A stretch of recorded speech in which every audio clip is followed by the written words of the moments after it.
नमस्कार मंडळी, आम्ही पुन्हा एकदा आमच्या ब्लॉगमध्ये तुमचं स्वागत करत आहोत। सो आज आम्ही आलो आहोत सह्याद्रीच्या कुशीत दडलेले एक असे ठिकाण जिथे पांढरे शुभ्र पाणी दुधासारखे कोसळते। आज आम्ही तुम्हाला घेऊन आलो आहोत कोकणातील एका अतिशय सुंदर तितक्या शांत धबधब्याकडे, ज्याचं नाव आहे नापणे धबधबा। रिसेंटली इथे काचेचा पूल बांधला आहे, ज्याने लोकांचे लक्ष वेधून घेतले। सो आम्ही पण तेच बघायला गेलो होतो। पूल खूप छान आहे, आम्हाला तर फार आवडला। ॲट अ वन टाइम पुलावर 25 लोक अलाउड आहेत। सो तुम्ही कधी विजिट केलात तर ह्याची काळजी नक्की घ्या। सिंधुदुर्ग जिल्ह्यातील वैभववाडी तालुक्यात हा नापणे धबधबा स्थित आहे। या धबधब्याचे खास वैशिष्ट्य म्हणजे हे पाणी वर्षभर वाहत असते, पण पावसाळ्यात याचे रूप काही वेगळंच असतं। सो पावसाळ्यात हा धबधबा काही दिवसांसाठी बंद असतो। हा धबधबा एका डेड एंड सारख्या ठिकाणी असल्यामुळे इथे खूप गर्दी नसते, त्यामुळे तुम्हाला निसर्गाचा खरा आनंद घेता येतो।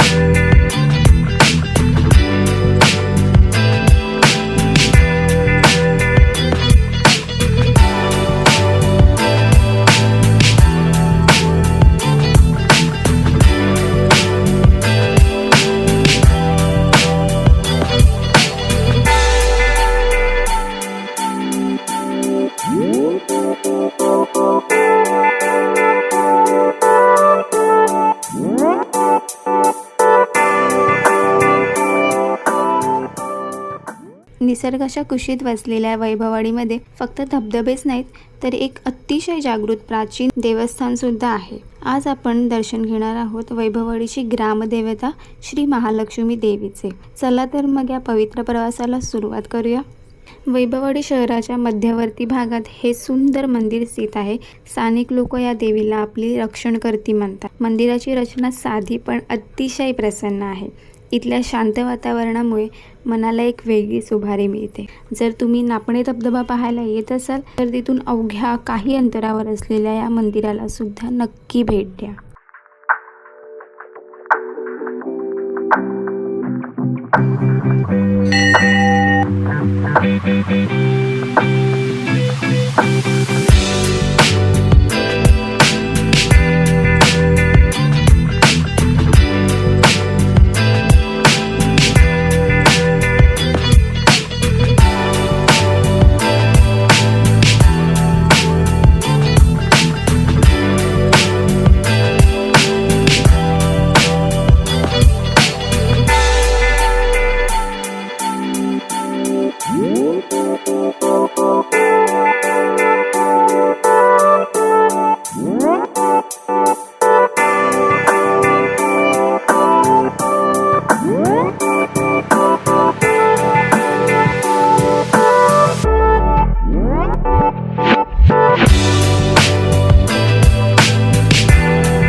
तर मित्रांनो, जर तुम्हाला शांतता आणि निसर्गाची ओढ असेल तर तुम्ही सुद्धा नापणेला नक्की भेट द्या। व्हिडिओ आवडला असेल तर लाईक करा, तुमच्या ट्रॅव्हल पार्टनरला हा व्हिडिओ शेअर करा आणि अशाच नवनवीन ठिकाणांच्या माहितीसाठी आपल्या चॅनलला सबस्क्राईब करायला विसरू नका। भेटूया पुढच्या प्रवासात, तोपर्यंत फिरत राहा।